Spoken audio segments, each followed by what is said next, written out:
Hey everyone, yes, sunny ways are long past and way behind us, and dark storm clouds are a gathering on the horizon. Political rhetoric is definitely being ramped up from both sides of the political aisle, and people are definitely starting to take notice. Headline from Global News: Facebook begins removing comments from Yellow Vest Canada group following talk of killing Trudeau. This being reported by Stuart Bell and Mercedes Stevenson, January 9th, 2019.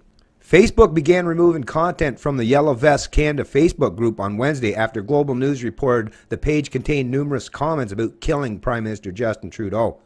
The social media company said the action was taken because the content violated its community standards.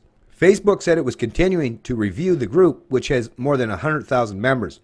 Administrators of the page cautioned commenters to watch their language, and one said in a statement to Global News that they do not tolerate this kind of talk and it will be dealt with. The comments wishing for and advocating the death of the Prime Minister remained on the page, which launched a month ago following the so-called Yellow Vest protest in France. Trudeau needs to be shot, read one of the comments. Why hasn't anyone shot him yet? Another read. Shoot the mother already, read yet another. The Prime Minister's office said it did not comment on matters related to Trudeau's security. I'm surprised that they're sounding off like that in a public forum, said Doug Kirkland, a private security consultant and former Ottawa police officer. The RCMP can't afford to say it's just nothing. All it takes is one of these to actually act out on what they're talking about. The RCMP said it was aware of the Facebook comments. We take all threats made against the Prime Minister very seriously, said Staff Sergeant Tanya Vaughn, an RCMP spokesperson. While some users urged members not to use violent rhetoric, the group was rife with comments about the Prime Minister's death, raising concerns that an extremist might take action. A Twitter account called Yellow Vest Canada Exposed has been tracking the comments and tagging the RCMP and Canadian Security Intelligence Service. The Facebook group describes itself as a protest against the carbon tax and politicians who it claims are selling our country's sovereignty over the globalist UN and their tyrannical policies. NDP MP Charlie Angus took to Facebook to admonish what he called the rising tide of extremism that demonized the Prime Minister and immigrant families. I am fed up with the crazy-ass messages I'm receiving from those who say they will take up arms to defeat Justin or who claim he's a jihadist who has robbed their rights, he wrote. This bullshit extremist talk has no place in Canada. We are better than this. As citizens, we have a duty to call out this extremist rhetoric and restore civic discourse and debate. On Twitter, Conservative MP Chris Workington also weighed in, writing that violence or threats of violence committed in the name of political activism are never acceptable. Anyways, I'll post a link to this article in the description of the video below, but hey, this is something that the ruling class, like I say, these are people, think about those who represent government, right? And we all know government. Just look up the definition, folks. The RCMP, CSIS, all of you. Maybe you forgot. Look up the definition of government, look at the kind of legislations and laws that are being enacted, and you realize that, yeah, based on the sheer real-world fact that government is a representation of a monopoly of force and violence in any geographical area, those who seek to rule over you, you see how authoritarian they are, whether it's, like I say, Harper conservatives or now the Trudeau liberals. Authoritarianism, that streak of authoritarianism is definitely showing and rearing its ugly head these days.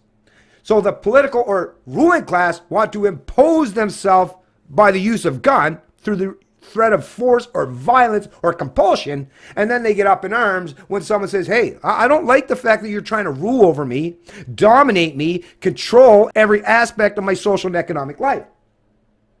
What these people are saying, these MPs, which are part of the political ruling class, saying, well, no, we should be able to bully and treat the Canadian people however we see fit, as long as we write it down in paper or as a legislative act first. As long as we say that it's okay for us to do this, how dare anyone violently oppose or stand in opposition to us? All rulers, every tin pot dictator, every authoritarian hack or regime throughout the entire world always says that the people that want to stand in defense of their liberties against the oppressive regimes, they're the bad people. The people that are standing up for the freedoms are always deemed the bad people, the violent people, the evil people by the ruling class, Keep that in mind, folks, because think about the kind of people that are giving this kind of opinion. Did global news allow anyone else to give their opinion? No. It's all, like I say, they only want to talk to the people that are completely singing the same tune and are aligned with each other. It's like government good, the people, the citizens, they're bad. Governments, all the government, people in government, politicians, they're all benevolent, holier than thou saints. The masses, they're oppressed constantly by these saints. They're just, how dare they stand up for themselves? How dare they show any backbone, right?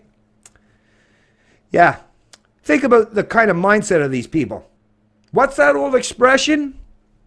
When the people fear their government, that's tyranny. When the government fear the people, that's liberty. That's freedom. What we're seeing here today is they want the people to constantly stay in a state of fear because these people, they love their tyranny. And why do you think that is? They're part of that tyrannical group. Now, I don't advocate for violence. I personally think I can use my brain, I can use my intellect towards these authoritarian hacks and cause much more harm to them by pointing the sheer facts of the matter out that they're the authoritarians. Like I say, I can just use my words. No violence necessary. I wish a lot of these people would do the same thing what I do, but hey, not everyone wants to use our intellect. Not everyone has the same capacity in regards to how they can use their intellect. Some people are just brutes. And the more the ruling class escalates the oppression against the citizens, the more you're going to hear the pushback from those who have no other way out other than to use violence as a means to retaliate. I don't seek it myself. I don't want to even see it happen. But once again, those of you who are part of the connected ruling class, you better start thinking about this stuff.